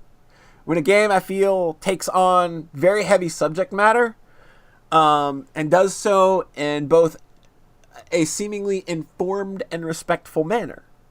The game tackles some pretty heavy gender and identity issues, and it handles them just explicitly respectively. Respectfully, like, it's just amazing how well they make that work. And it was something I was afraid of at first when the idea had started dangling itself in front of me that might be what was going on. But they delivered on it, just completely full stop.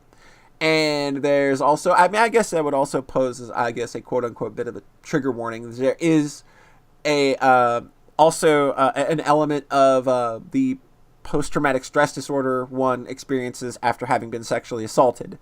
Again, hugely informed, hugely respectful.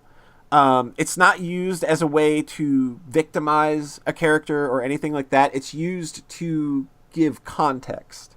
And I think that they handled that stuff in a way that it's just like, you don't see that very often. And to see those two kinds of issues, being someone who's intimately familiar with both, handled in a way that is realistic and respectful, like, it felt really nice to play a game where it felt like the people on the other side understood, or either understood or cared enough to make sure that they got that right. And that's really nice. Yes. So on top of just being a great story overall, the fact that it's respectful in the way that it needed to be if it was going to tackle these kinds of issues, because you can absolutely have those kinds of things in a video game. Like, there's no reason you can't. But I think that there is a way that it has to be handled, and it needs to be informed in some manner. And I feel that, like, I don't know for sure if they did or not, but it feels like somebody was either writing from firsthand experience or they consulted. And, like, it just feels like that. It feels like that to me, anyway. It just feels very honest and very researched. So, big props for that kind of thing. Cool. Yeah, like, that's really rad. Absolutely, that's really nice. Absolutely a visual novel. I think everybody needs to check out if, like, you're into those kinds of things. Like, yeah, like, this one's right up there. You like getting punched in the feels, this game's gonna do it a lot. Oh boy. Sounds like it strikes a bit of a contrast with some of the other ones we've talked about on here lately. Yeah. Just a bit, right? Just a little bit. It stands in stark contrast. It stands in stark contrast, yes. But yeah, the house in Fata Morgana is cool, pretty rad. There's like a follow-up kind of like sequel / origin story thing that is out. I haven't played yet. I'm probably going to look at it at some point, but I'm fine with having just experienced the original for now. Yeah. The name for Virus Returns in chat is The House in Fata Morgana. It's very good. Very good. I had a great time with it. Do we know any of the other things by this? I think this is their only project. Damn. I know that this is also coming to PS4 via limited run games. They're also doing a digital release for it too. So it's not just going to be just a box and then it's gone. So yeah, like, it's going to be widely available, even more so on consoles now. Hey, more visual novels on consoles. That's awesome. Yeah, visual novels are pretty great. They're kind of really been taken off the last few years. I really like them. Yeah. Good thing, because, you know, we just finished making one. Yes. Yep, this person is the director and writer for House in Fata Morgana, A Requiem for Innocence, and a thing called Branching Paths, which came out afterwards, and I don't know what it is. Gotcha. I'll have to do some research, because I would definitely be interested in reading more of that author's content. It sounds like one hell of a way to start. Yeah, like, if this is a debut, holy shit! Like, yo, looks like it was the debut. That's quite a fucking debut. Yeah. Someone where they were just writing a bunch, but not just necessarily releasing it. And then if you find their old GeoCities page, that's where the real that's where the real juicy stuff's at. Scrubbed from the internet, unfortunately. Ugh. Like most creatives like to do with when they get good. Yeah. That's why I made it a point to never get good. That's why I don't have to ever scrub anything. Exactly. Jesus. I maintain the lowest of standards, baby. Don't worry. These podcast episodes will be here 200 years from now. Don't worry. They're not going nowhere. Probably the world's not going to be here in 200 years. Dog, the world's not going to be here in like 8 months. I know. So does anybody else have anything else? Because, man, if not, we kind of blazed through this one. John, were you going to say the one story you finished? Of course. I was saving it. Okay, John Thayer, Rhett, do you have anything else? No, because I didn't finish watching Steven Universe. John Thayer's gonna sing us to sleep. Here, I'm just gonna drop it. Yeah, Steven Universe finished, and it was amazing and beautiful. Is it finished or? I don't think that they have a movie coming out. Because I've already heard that there's a season 7 for pre-order. That was a joke, I think. There's not even a season 6 yet. Oh, yeah. This is season 5 finale. Season 6 and 7 not confirmed. There's nothing there that's saying if it's done. If it's done there is a movie, but if it was done right now, it would be satisfying. I think is the general takeaway. I haven't watched since like season 3. Yeah, you'd have a lot of catch up. You'd probably just want to start from this. Just wait until the movie's out and. Or just never watch it. Polly. Just give me the episode numbers that are important because I find with that show I absolutely do not care about the filler episodes anymore. They're all important. No, who's not important? Lars? Is Lars not important? Rhett? What do you think? Lars becomes like the most important.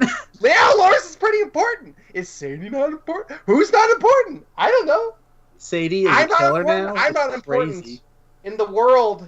I'm a filler person. Throw me out in the garbage with everyone else, I guess.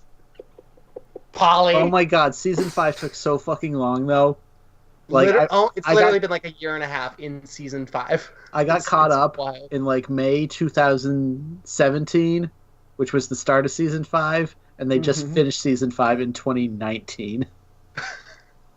So dumb. So I'm like, oh, everything is referencing episodes I watched a year and a half ago. Cool. Yeah.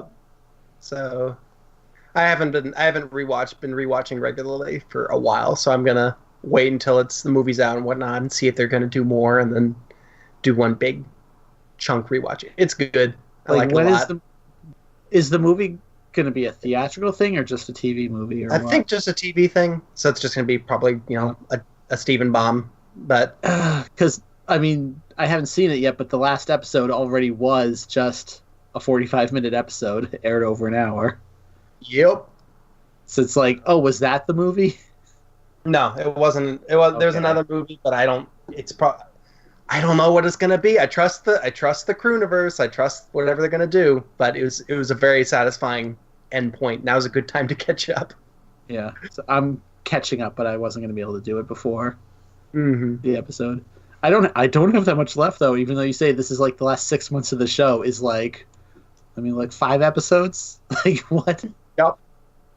It's pretty fucking dumb. They went real slow. It's not them. If you look at the numbers, like if they had just aired it like every 2 weeks or like every week 6 months out of the year, it would have been a normal airtime, but instead the network kept fucking them over, like releasing all of season 3 in a month.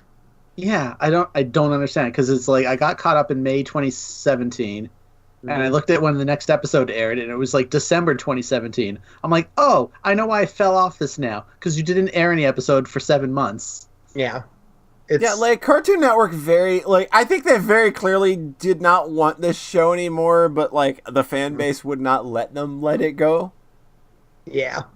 They basically try to just kill the show in any way they can. They kind of succeeded. Basically, yeah.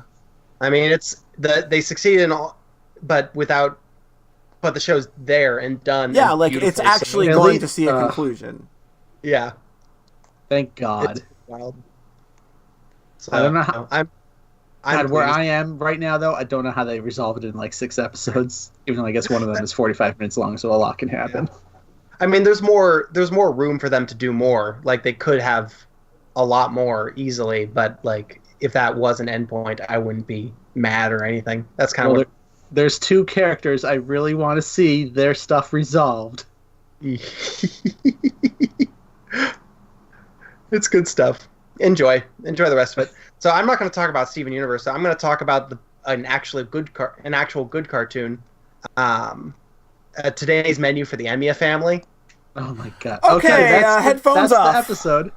So that's the only cartoon I finished. The only story I finished since the last episode. Somebody in chat message me when he's done talking about this. No, I think we should just end the episode. I don't know if he plans this as a joke or not. It's very cute. Look, it's just a little slice of life cooking show, and it made me very happy because it's all the characters are alive and they just love each other and are just eating food, and it's very sweet. And they have like a 4-minute food porn going in depth over a recipe as he cooks it every episode. Also, all the episodes are only 10 minutes long. So it's a really like bite-sized cute thing, and it made me very happy. Well, now you like the story where everyone is alive. No, that's the thing. Like none of the roots in the original game like resolve with everybody alive. Like somebody suffers and dies tragically in every route. So then they just have this alt AU where NPT, everyone lived. I liked it better when Evangelion did it. And they only needed crayon drawings to do it. Has John never seen Evangelion? I've seen Evangelion, and that's why I put it right next. I put it right next to Fate on my shelf. Yeah, he put a big turd on his anime shelf in the middle of all this good anime. Is the first movie really available now in stores? No, Evangelion has been out of print for a while, which is why people are pissed. The first Fate movie. Oh, the first Fate movie. I went and bought the limited edition Fate Heaven's Feel movie, and then I bought a nice figure that's right next to me right now, and it's making me very happy. And they won't do the third movie for another year. Yeah, and it'll come out next year. They're just releasing. It'll come out next year in Japan, and then come out here like another year later. Well, yeah, if you read the VN, then you'd be able to experience the story now. But if you want to wait, then you're going to have to wait. So it's going to be good. I think the most amazing thing about Fate is that the original VN still has no official release in English. The fan translation is great. Like, it's rock solid. I know, but it's like the Mother 3 of visual novels. Yeah, it's like it's amazing that somebody hasn't just like, look, we'll buy the fucking rights for the translation and we'll just publish it on Steam. Like Umineko got licensed. Did they just use the they used Witch Hunts. They used Witch Hunts. Like Witch Hunt is actively involved with seventh expansion's new shit. Yeah, right. Cool.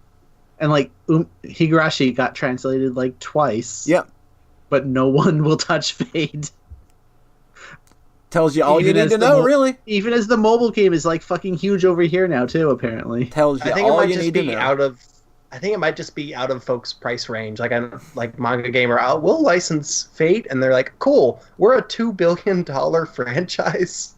And we are huge, mega popular. That's more than likely what's keeping it. That's more than likely. I mean, maybe now, but like they've had 15 years to do it. I guess, but yeah, I think it just sort of got so big that I'm disappointed in Ballas. He imported the Vita release of Fate. I'm even more disappointed in you now, Ballas. Oh my god, that is 2 words I didn't expect to be next to each other, and that is so John. Playing Fate on your Vita. Like, you found a kindred spirit in our chat today, John. Thank you, Ballas. Yeah, the version I played modded in a bunch of the Vita updates. It was very nice. But then remodded back in the smut, which was very important for Heaven's Feel especially. So I'm glad that they did that. No idea how you could take that stuff. There's a Vita release of Fate. That's amazing. Yeah, there's a phone release. If you're in Japan, you can download the first. Vita is just always funnier to me. Yeah, that's true. God, I have so much. There's so much beautiful things about this cooking show cartoon, and I don't feel like y'all have an open heart to me explaining why. I linked the opening in the chat. It's very cute. Like, just look at it. Look at the animation. It's very cute. I'm not gonna do it. You're not gonna do it. No, I'm nothing. You have no love in your heart. I actually don't. You peel back all those layers of like fat and guts, and there's my heart. You won't find love in it. I thought you were gonna say something else, but you just said I actually don't. indirect reply. I thought there was something else to that sentence, but no, it was in relation to the love. No, it's just in direct relation to my love of Fate. It's literally 0%.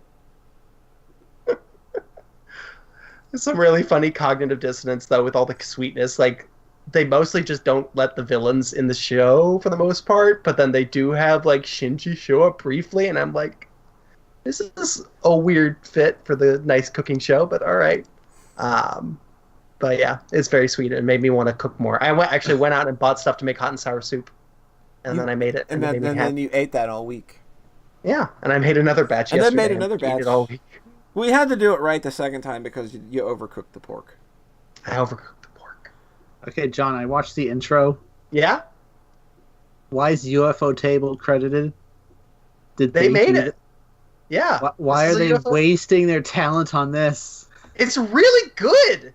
It's so good. Oh my god. Man, remember when UFO Table did good shows?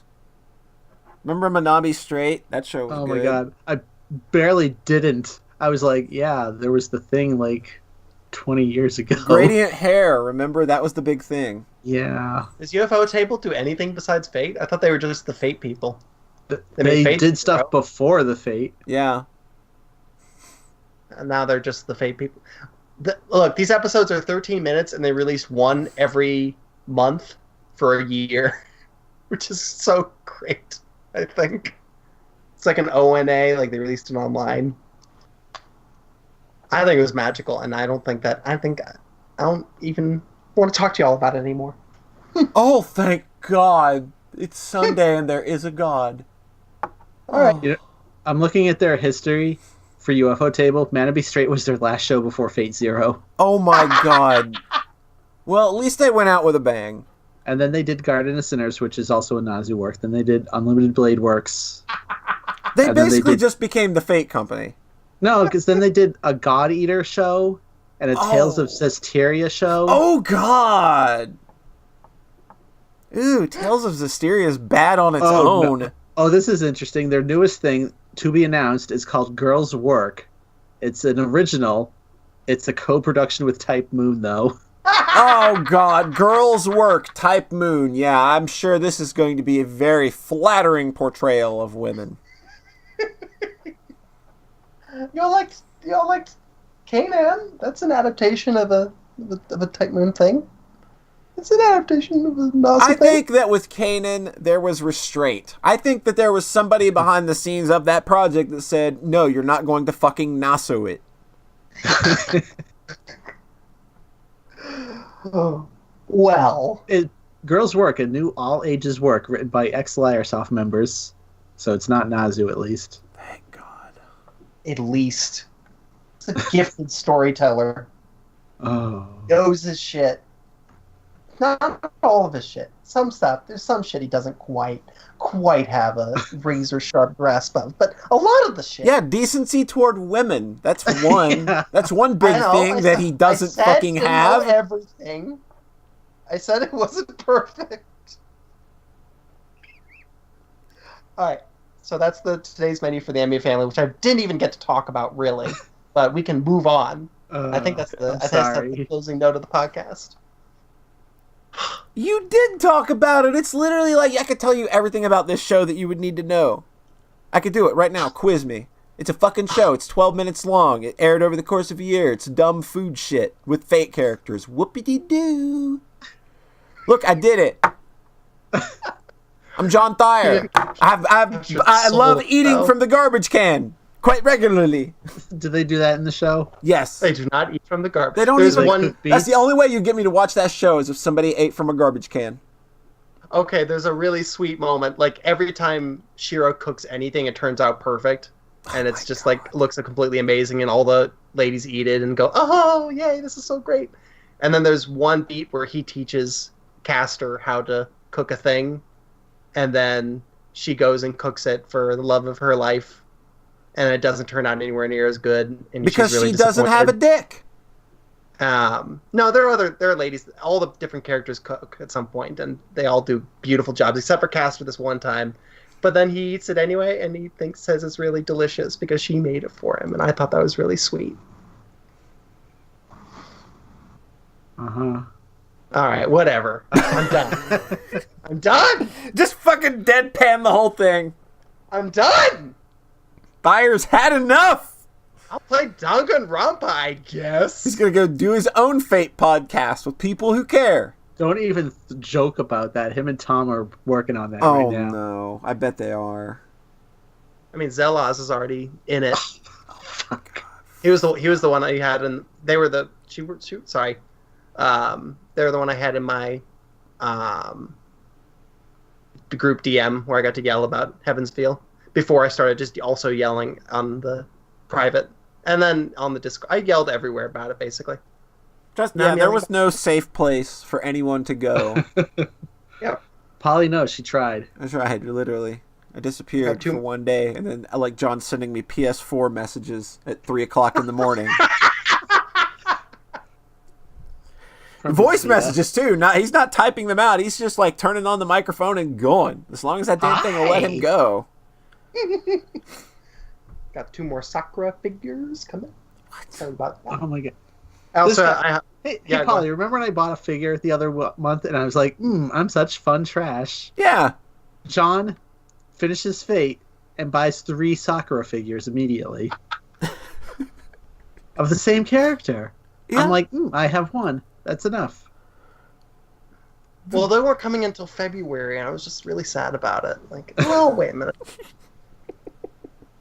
Also, like, the cooking show was, like, really nice because it was an AU where everyone lived, and it was just getting to see all these people happy. The sequel, VN, is apparently also an AU where everybody lived, and it's mostly cutesy slice of life, so I'm really excited about that one now. It's going to be just like food shit and going to the beach and going to hot springs. I don't know, it's going to be dumb bullshit, and I'm so here for it. It's going to be dumb trash. You enjoy wallowing around in your dumb trash, and we'll enjoy hearing about it each and every fucking episode for the rest of the year. I guess I'll talk He's about got 15 years of Fate to catch up on. Yeah. The only the extra series isn't complete over here until that fan translation gets done, so I don't feel great about diving into that one. So it's pretty much just Grand Order and Hollow Ataraxia. That's the sequel VN, right? Yep. So okay. Those are the major works left now. See, the only thing I can say about Fate is that Hollow Ataraxia is a cool name for something. But I'm just I'm bummed that it is attached to Fate, however. I mean, those are the big Fate things left. Like, I still have Garden of Sinners and Tsukihime. Oh, see, yeah, you've got Fate Extella. You didn't play Fate Extella, did you? It's a Muso game. That's what I'm saying, is that Fate Extella is part of the extra series, which isn't complete yet over here. Like, I heard that the Japan only one was the real good one, so I'm like, You see, there's a good point. Can we get an official Toho anime instead? You know what? I would watch a slice of life Toho anime. Yeah, because you're invested in the characters, because the characters are great, just like in Fate. Sure. I'm done, anyway. All right, John's done. All right. I don't have anything else to say. At all. We're releasing a VN? We are. Really, we're releasing a visual novel. I worked on it for like 3 or 4 hours today. We're gonna be releasing that February 14th. It's called Afterward. You'll probably hear all about it on our Twitter feeds once it's live, because when we release something, we never shut up about it for a year. It's true. John knows all about not shutting up about something for a year. Oh, yeah. So do you think we'll do a new episode of the Sockscast before that comes out or not? I mean, if we do it in 2 weeks, then sure. 2 weeks, we will probably be, let's see, we'll probably be like a few days beforehand. Okay. Let's see, February 14th. Yeah, we will probably be doing an episode either the week before or just like the day before. Okay. So. Yep. Yeah, I just checked and it was 4 days before. It's on the 10th. Cool beans. All right. So I guess because we're releasing it on Valentine's Day. Yeah, because we did that. Well, it's exactly 2 years after the release of her lullaby. So. Mm-hmm. And the game takes place exactly 2 years after it. Yep. Wait, really? No, that's a lie. No. we didn't have that kind of foresight. We thought we were going to be finished with that damn game in 3 months. It is now 16 months later, and it's finally done. Man. Oh man, and it's not longer than her lullaby. No, it's not. It's not at all. It's longer than we expected it to be, but it's not longer than Her Lullaby. It's something that had to grow at a very organic rate. Like, it needed proper time to get done and to simmer. Yeah, like it's something we kind of needed to. It'll be fun talking about this one in a post-mortem because, like, this one definitely went through a lot of stuff to get to where it is and to where we are just like 100% happy with it now. The post-mortem, or otherwise known as the afterward. The afterward. Right, we missed it because we didn't do it on a Sockscast. What was your reaction to the announcement? Oh, I told him beforehand. I told him beforehand. I know, but my reaction to that was like, I had a feeling it was a Her Lullaby related thing. I was thinking maybe prequel, but I was wrong. Well, I mean, how would you think prequel with a name like Afterward? I knew you guys were working on something, and I figured it was Her Lullaby related, and I thought it might be a prequel. And then I saw the name, and it's like, oh, I'm wrong, obviously. I'm an idiot. And big thanks to Holly Hampson for helping out with the trailer. She did the voiceover. The game is not voiced over, okay? Oh boy, that would be a lot. Yeah, that would, especially with all the stuff that's in that game. It would be a lot. Oh no, it would be a lot. Oh man, I'd feel uncomfortable trying to record making things like people that. Say some things. There's a lot of it's. You'll see. You'll see when it comes out. Can we like Rhett stream it or something? It would be fun. Oh, all right. I don't want to. I'm sorry. No, right, I don't think I want to put Rhett through that. Thinking of some things now. Okay. But anyway, yeah, we are releasing Afterward on February 14th. We hope that if you enjoyed Her Lullaby or are not caught up on it, that you do check out Her Lullaby and then check out Afterward. That would be really cool. You can get that at socksmakepeoplesexy.net/herlullaby if you're interested in psychological horror that's full of feelings. Yep.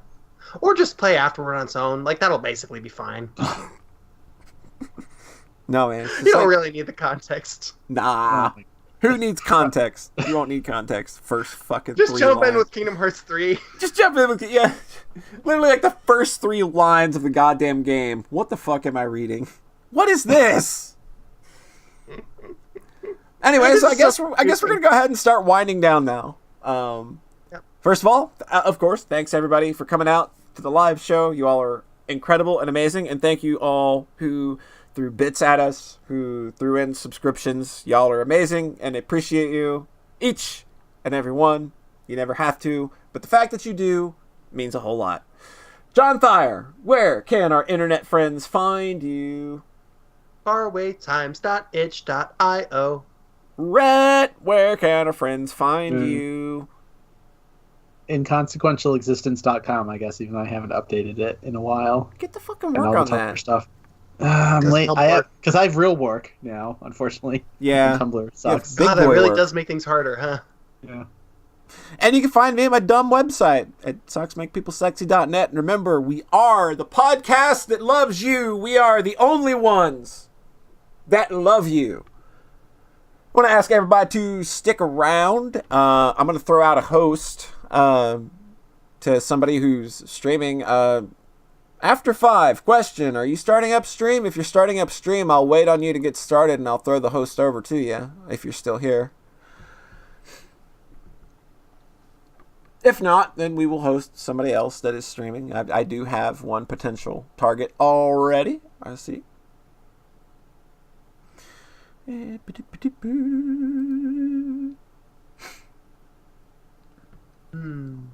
Yeah, this one was fast. Yeah, that worked. That was breezy. Right. So are you going after 5 or are you not?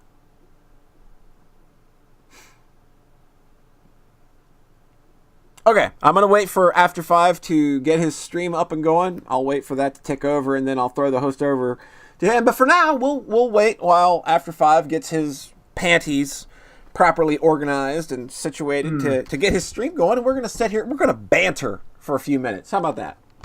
How you guys feel about banter? I like banter. Banter's good. We're not very good at it, No, I feel like we're great at it. You think so? Yep. It's like that thing where one of us likes something that's trash and the other makes fun of them for it. Yeah. Or we all like something that's trash and then we all just kind of wallow in it in the trash. Like, those are the moments that I feel are most preferable, when we can all wallow about in the trash. I kind of... Well, yeah, if you can spread the trash, but sometimes you can't. You just have to accept it. Just sort of like a disease, or like a parasite. Yeah, you were like wallowing around in this fate dumpster, and like there are so many diseases in there that I just do not want. Just in the worm pit. Oh yeah, there are worms in there, aren't there? I knew it. The respect women worms are in there. Did Red vanish? I'm here. I was watching a trailer. Sorry. Oh, that's okay. You just don't care about us as much as the trailer. A pot of collard greens, sweet potatoes, beans, and corn. That sounds pretty good. Yeah, it does. I would chow down all over that. The Metroid Prime 4 delay, I think it's totally fine. I think that it sounds like they weren't hitting milestones that they wanted to hit. They were honest with themselves and said, this probably isn't something we can do. Let's go to the people that have done these before and get their input. And I think that is a smart decision rather than putting out a shitty game. Yeah. Because they cannot have been blind to the reaction that Other M got. Yep. And that one was on their watch, even though Team Ninja handled the gameplay part, the story shit was all on Nintendo. So they cannot be like I have to think that they took that to heart. I actually really wonder about that part now that you think about it, because that was Sakamoto being responsible for the bad part of the game. Yeah. I heard, just anecdotally, the rumor I heard is that Metroid Prime 4 was being made like by multiple studios, like in different places. So, and like some of them were coming together and some of them were like on fire. Oh god! And they were just like, this is probably not a good way to make a game. Actually, yeah, just we should probably just have one place able to communicate. Yeah, that doesn't sound like Nintendo's way of doing things, because I don't think they have project managers that work that way. I mean, you can do that if you work at like Ubisoft, because that's literally their MO. Is like hundreds of companies working on one project. That shit's bonkers. Yeah. I think this might have been like Nintendo's first attempt at doing that. Yeah. And it may be their last now. Yeah, they probably probably a smart decision. Yeah, it's very weird that Nintendo of all people would be as transparent as they have been about this, because it's not what you see normally. I don't really give a shit about Prime 4 with either of these companies making it. If Prime 3 was a little bit of a disappointment, so... Yeah, it was pretty fucking lame, and I've started Prime 2 like 7 times and bounced off it every time. So, like, I don't really care about retro very much, and I definitely don't care about Nintendo very much right now, so I'm like, all right. Cool. So we're going to go ahead and get out of here. After 5 is alive. Okay. So we're going to go ahead and get out of here. Thanks, everybody, again, for coming out. Stick around. I'm going to shoot you over to After 5. He's playing some Ys 8 on Switch. It's getting his ass kicked a lot. It's been real fun. We'll catch you folks next time.